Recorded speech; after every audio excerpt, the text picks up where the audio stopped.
Welcome to West Texas Homesteading. We are a homesteading family of 9. We grow, cook, and preserve most of our food from scratch.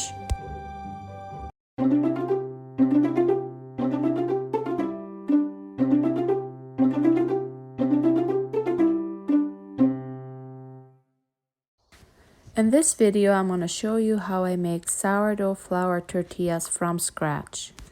So I'm starting a sourdough the day before I want to make tortillas, and then on the day that I want to make the tortillas, I feed it again in the morning before I am ready to make the dough. I would let it stand for maybe an hour or two or till it's getting a little bubbly, and then I'm ready to start with the dough. As you can see here, I am grinding my own wheat berries to make this dough. The ratio is 3 cups of hard white, 1 cup of soft white, and 1 cup of kamut that I use. So while I'm grinding up the flour, I already started warming up the milk. On this morning, I had quite a bit of bits of milk that needed to be used up. So I'm taking off a little bit of the cream before I am actually using the milk for tortillas. I don't know if you have to, but that was just my thing that I was doing. And then I would put the milk in a pot, warm it up, and I would also put the oil in there. And I'm using coconut oil in this recipe. I will give you this recipe in the description box, but I used 8 cups of milk, 1 3/4 cups of coconut oil. And if you're grinding your own flour and you have the kind of wheat mill that I have, you want to start in time with grinding, because that thing does get hot, especially with a big dough like this. You need to grind up quite a bit, and I can't grind like the whole time. I have to let it cool down in between. This dough doesn't require a lot of ingredients, but it does require a lot of mixing. It's a big job to get the mixing done. So I'm putting in 2 tablespoons of salt,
On rolling the pieces of dough, I am putting them in a container as you see, and I'm making 2 layers. So I'm putting 1 layer in, and I'm trying to be careful not to put them too close together. They could stick together. It's okay if they stick together a little bit, but you don't want them to stick together too much. And then I put a piece of plastic wrap on top of the first layer, and then you can add another layer without them sticking together too much. And then after the second layer is done, I am putting the lid on and they are ready for the freezer.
Good afternoon.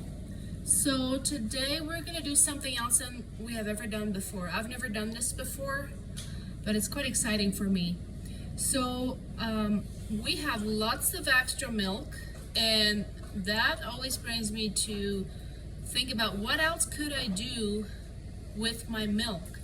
And I just read or heard somewhere that if you freeze dry your milk, you can use it in milk chocolate. But I don't have a freeze dryer, so I searched around a little bit and I found somebody not too far away who freeze dried some milk for me. So I will shred this up in the blender, make it powdery, and then we will try to make some milk chocolate, see how that goes.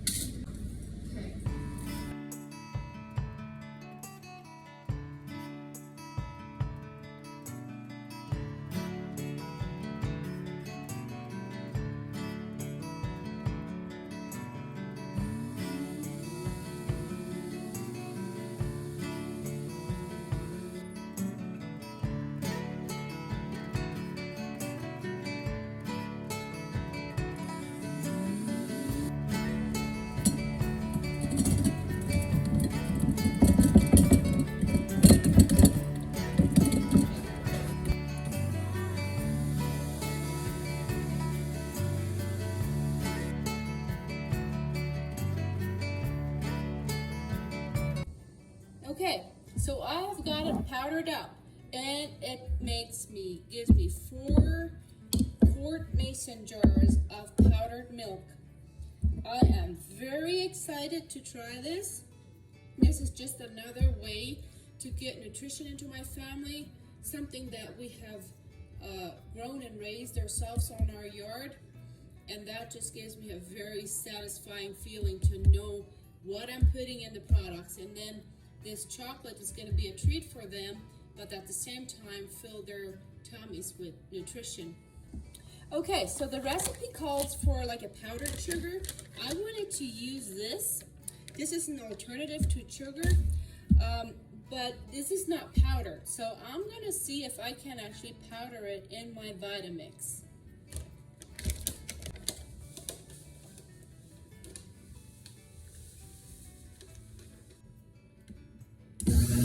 It looks like it worked. Let's see, it's all powdery. Whoa. That's powdered sugar. Wow, that worked perfect.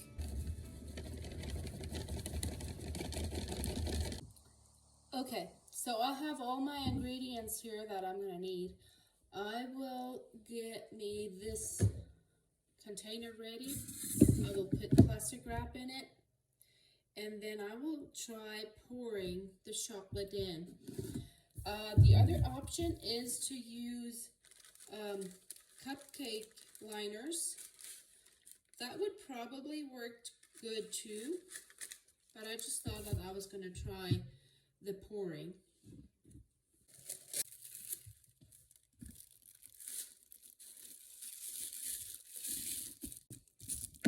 Okay, now we need half a cup of coconut oil. I already melted it.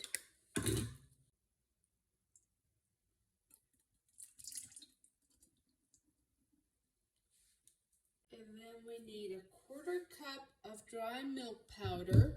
And I put these moisture absorbers back in there that she had put in there to make sure it will stay good. This milk is supposed to be shelf stable, and I'm very excited about that, to use that in the future. Okay, so we need a quarter cup of the milk powder. And this milk powder probably looks different than if you would get it in the store. Our cow is on pasture, she eats lots of greens, so we get this nice golden color on our milk and cream. Okay, I will give this a stir. Milk powder with coconut oil. I probably didn't powder up the milk quite enough. Has little bits and pieces in there, but I think they'll be fine. Yeah, they'll dissolve. Okay, now we need a third cup of sweetener, and I'm choosing this one that I powdered in the blender. So a third cup of that. Oh, it's starting to thick up. And then we need 8 teaspoons of cocoa. And I am choosing to put the cocoa through a sieve just so that I won't have any lumps in there. So 1, 2,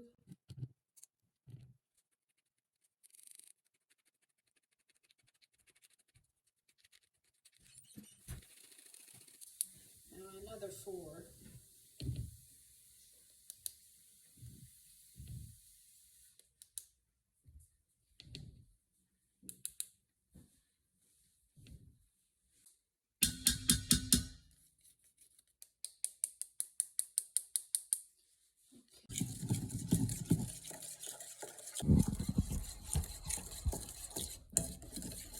And the next thing is half a teaspoon of vanilla.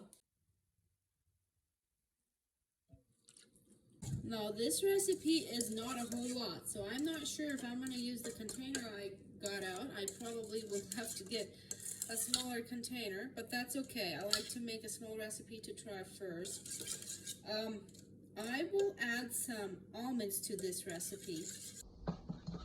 So it's a little bit gritty, so I decided to put it on the stove and warm it up a bit to see if I can get rid of that grittiness. And I wonder if it's the sugar alternative that I was using.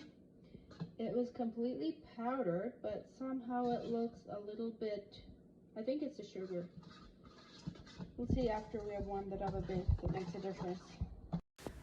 So I ended up whisking it, and I just could not get rid of the grittiness, so I still poured it, and it was good after all. The grittiness disappeared after a bit, but I decided to make another recipe just because this one was so gritty and I thought I had burned it. I thought I had warmed it up too much. So I made another batch that was the same thing, except I added less cocoa since it looked pretty dark. And some of our family members do not like so dark chocolate, so I was putting in less cocoa powder.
Different nuts to that one.